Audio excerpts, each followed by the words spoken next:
Tushda zombi ko'rishning ta'birlari.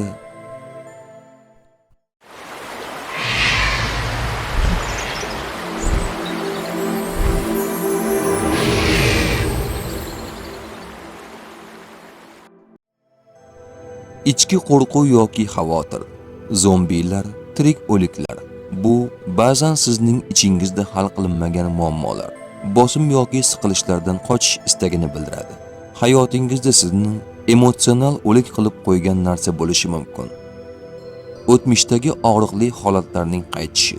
Zombi o'tmishdan qaytib kelgan mavjudot sifatida qaraladi. Tushingizda zombi ko'rish siz ilgari unutgan yoki bostirgan hissiyotlar, xatoliklar yoki odamlar yana esingizga tushayotganini bildiradi. Nazoratni yo'qotish hissi. Zombi o'z irodasiz harakat qiluvchi mavjudot.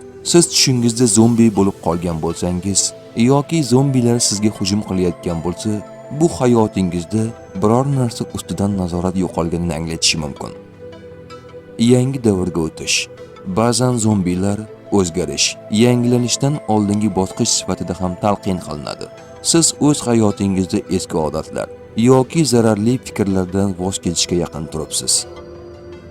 Tush ta'biri bashorat emas, barcha narsani bilguvchi yagona zot Allohdir. Ko'rgan tushlaringiz ta'birini bilmoqchimisiz? Unda kanalimizga obuna bo'ling.